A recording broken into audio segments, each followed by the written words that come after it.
Der Juli 2026 ist der wärmste Monat in der Schweiz seit Messbeginn. Auch hier in Kalifornien ist es heiß. Seit Wochen ist es jeden Tag über 30 Grad.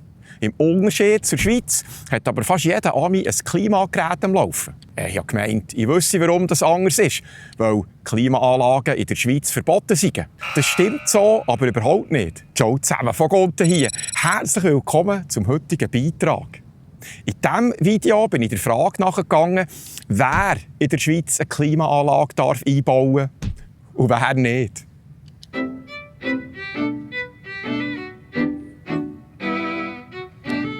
Ende Juni zeigt das Thermometer in Basel 39 Grad. Ein Allzeitrekord für die ganze Deutschschweiz. Kein Wunder, melden die Händler Rekordzahlen von verkauften Klimaanlagen. Aber ich habe gemeint, Klimaanlagen seien doch in der Schweiz verboten. Wie geht das zusammen? Wie ich herausgefunden habe, stimmt das so nicht. Ein Verbot gibt es nie. Aber eine Baubewilligung braucht es dann schon, sobald es etwas fest an der Hauswand hängt. Dazu später aber mehr. Der Online-Händler Digitec Galaxus hat seine Zahlen veröffentlicht. Im Juni hat Galaxus 38% mehr Klimaanlagen verkauft als im bisherigen Rekordmonat, im Juni 2025. Und der durchschnittliche Verkaufspreis sei von 381 auf 452 Franken gestiegen. Und dann bin ich noch auf eine Umfrage aufmerksam geworden, was so gar nicht zu diesem Verkaufsrekord passt. Das Marktforschungsinstitut YouGov hat Leute in 5 Ländern befragt. Schweiz, Deutschland, Österreich, Frankreich und Italien. Das Ergebnis für die Schweiz? Nur 10% kühlen ihr Zuhause mit einer Klimaanlage. In Italien sind es 57%. 4 von 5 Schweizer lüften stattdessen am Morgen. Und tagsüber machen sie die Fenster zu. In keinem anderen von diesen befragten Ländern lehnen die Leute die Klimaanlage so deutlich ab wie in der Schweiz. Weil man das ökologisch nicht vertretbar findet, scheint es. Der Wirtschaftspsychologe Christian Fichter sagt in 20 Minuten, dahinter stecke eine kulturelle Haltung. Kühlen gelte in der Schweiz als dekadent.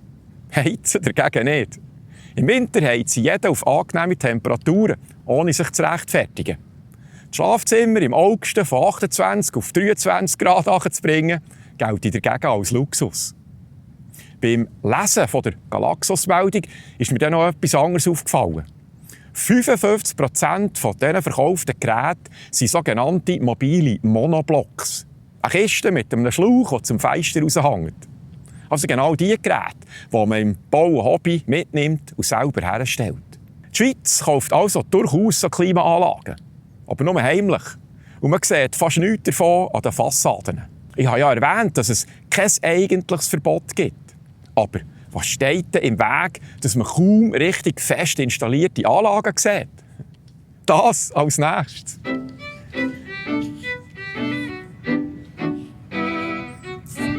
Zuerst habe ich in der Bundesverfassung gesucht. Und dort steht im Artikel 89, dass für Vorschriften im Gebäudebereich in erster Linie die Kantone zuständig sind. Das heisst, es gibt kein Schweizer Klimaanlagengesetz, sondern es gibt 26 kantonale Regelungen. Man muss dabei 2 Sorten auseinanderhalten. Der Monoblock ist eine einzelne Kiste mit einem Schlauch zum Fenster raus. Das Splitgerät besteht aus 2 Teilen. Innen der Kühler, draussen der Fassade ein Kasten, der die Wärme wegschafft. Dazwischen Leitungen durch die Wand. Ein Punkt ist bei allen Kantonen gleich. Das mobile Gerät mit dem Schlauch braucht keine Bewilligung. Sobald aber etwas fest montiert wird und ein Kasten an die Fassade kommt, ist es eine bauliche Veränderung. Und dann braucht es eben eine Bewilligung. Und damit hatte ich meine Erklärung gehabt. Nicht ein Verbot hält die Schweiz vom Kühlen ab, sondern die nötigen Bewilligungen. Ich wollte das belegen mit der Zahl der abgelehnten Gesuche. Der Kanton schätzt die Zahl der Ablehnungen aber als klein ein. Mit technischen Anpassungen sollte sich eigentlich gäng eine Lösung finden. Zusammengefasst, ein Verbot gibt es nur in Genf. Und auch dort gäbe es eine Hintertür. In Zürich sagt die Behörde praktisch nie Nein. Und trotzdem sind in der Stadt Zürich zwischen 2022 und 2024 pro Jahr nur etwa 150 Klimaanlagen bewilligt worden. In Winterthur 15. Aber im Gegensatz dazu Bei einem Händler gehen im gleichen Zeitraum 5-stellige Stückzahlen über den Ladentisch. Schweizweit, ich weiss, aber gleich.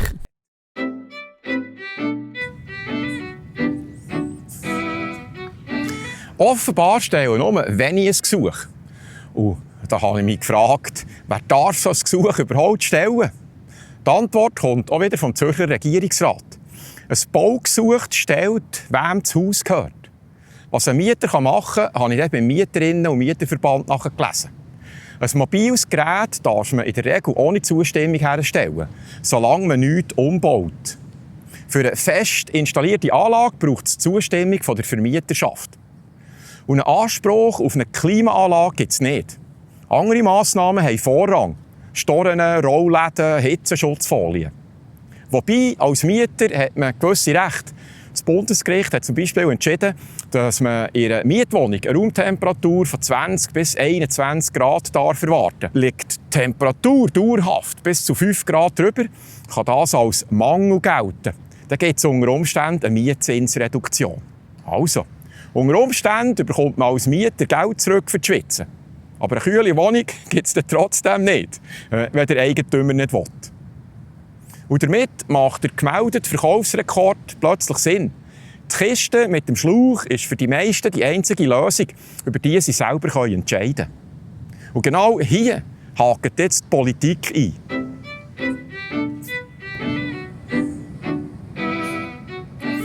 Diesen Sommer ist Bewegung in die Sache gekommen. Der Aargauer SVP-Nationalrat Thomas Burgherr hat eine parlamentarische Initiative eingereicht. Er will, dass Splitgeräte in der ganzen Schweiz ohne Bewilligung eingebaut werden dürfen. Seine Begründung ist keine ökologische, sondern eine wirtschaftliche. Er schreibt im Vorstoss, die Schweizer Wirtschaftsleistung leide unter nicht gekühlten Räumen. Konkret sagt er, Arbeitnehmer kommen schlecht ausgeschlafen zur Bütze. Die Konzentration sinkt in überhitzten Büros. Und es gäbe ein höheres Unfallrisiko in den Industriebetrieben. Und in der Tourismusbranche sind Gäste mit der Infrastruktur nicht zufrieden.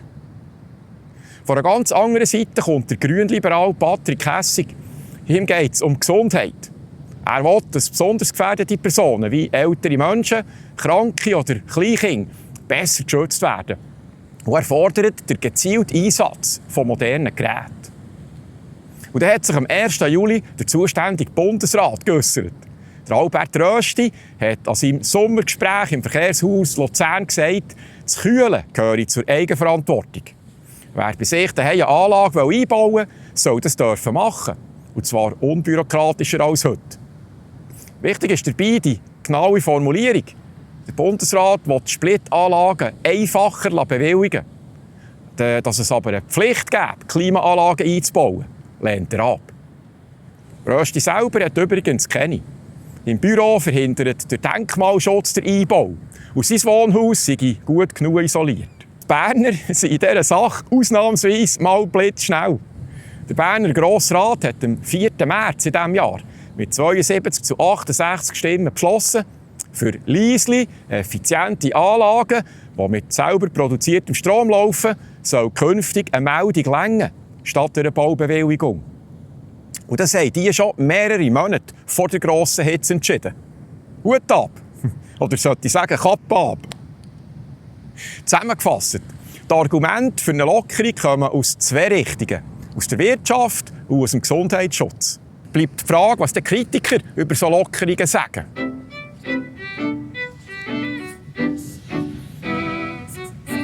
Die Antwort auf die Frage, was die Gründe sind, dass man solchen Klimaanlagen kritisch gegenübersteht, habe ich in einem Schreiben vom Zürcher Regierungsrat gefunden. Er nennt 3 Punkte. Erstens der Lärm. Eine Klimaanlage läuft im Hochsommer auf Höchstleistung. Also genau dann, wenn die Nachbarn ihre Fenster zum Lüften offen haben. Eine Wärmepumpe als Vergleich läuft im Winter bei geschlossenen Fenstern. Zweitens die Kältemittel. Die meisten heute eingebauten Anlagen funktionieren mit synthetischen Kältemitteln. Sollen die raus, durch einen Defekt oder eine undichte Stelle mit zunehmendem Alter, haben sie einen hohen Treibhauseffekt. Es gibt Alternativen mit natürlichen Kältemitteln, die klimatisch viel harmloser sind. Die sind aber dafür giftig oder brennbar, zum Beispiel Ammoniak oder Propan. Drittens, der Hitzeinsel-Effekt. Eine Klimaanlage kühlt den Raum, indem sie die Wärme nach draussen führt. Wenn das in einem dicht bebauten Quartier viele gleichzeitig machen, heizt sich die Umgebungsluft zusätzlich auf. Scheint's. Und daraus leitet der Regierungsrat einen Grundsatz ab. Zuerst soll man dafür sorgen, dass die Wohnung gar nicht erst so heiß wird. Erst danach soll man auf Technik setzen. Gemeint sind damit 4 Sachen. Erstens, die Storen runterlassen, bevor die Sonne auf die Scheibe knallt. Zweitens, das Nachtlüften, wenn es draussen kühler ist. Drittens, die dicken Wände nutzen, die über Nacht kühl werden und tagsüber kühl bleiben. Und viertens, Geräte im Haushalt brauchen, die wenig Abwärme abgeben. Genau so argumentiert auch die Aargauer SP-Nationalrätin Gabriela Sutter. Sie halten den passiven Hitzeschutz mit Beschattung und Begrünung für nachhaltiger.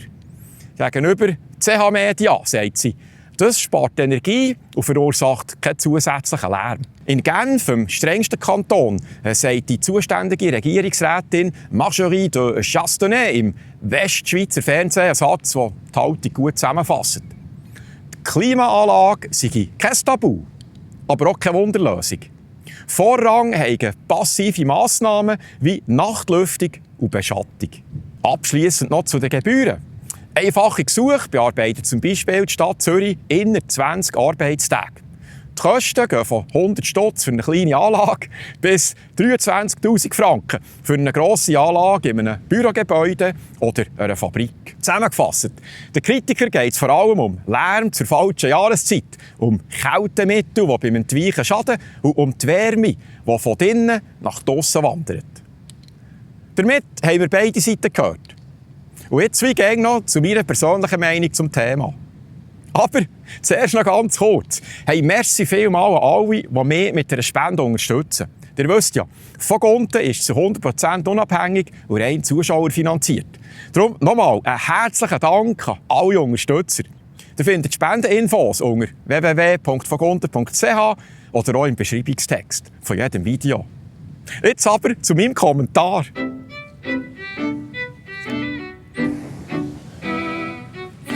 Ich habe zu diesem Thema eigentlich keine grosse Meinung, aber 2 Beobachtungen. Die erste, die Geräte laufen ja im Sommer. Und genau im Sommer hat die Schweiz am meisten Stromführung. Es würde also gar nicht so schlecht zusammenpassen. Die zweite Beobachtung ist eher ein Tipp. Gewinner sind ja meistens die antizyklisch denken. Also jetzt bei 35 Grad den Luftbefeuchter für den Winter kaufen. Und im Jänner, wenn die Lager wieder voll sind, die Klimaanlage zum Schnäppli-Preis holen. Wenn die Sommer weiter so werden wie der, ist das eventuell gar keine so schlechte Anschaffung. Ausser man wohnt in einem alten Patrizierhaus mit meterdicken Mauern und hohen Bäumen drumherum. Dann kann man das gut lassen. Item, schreibt mir doch eure Meinung in den Kommentaren zum Video. Ich bin gespannt, wie ihr das seht. Et voilà, dann würde ich sagen, das war es wieder mal vom ehemaligen Badmeister.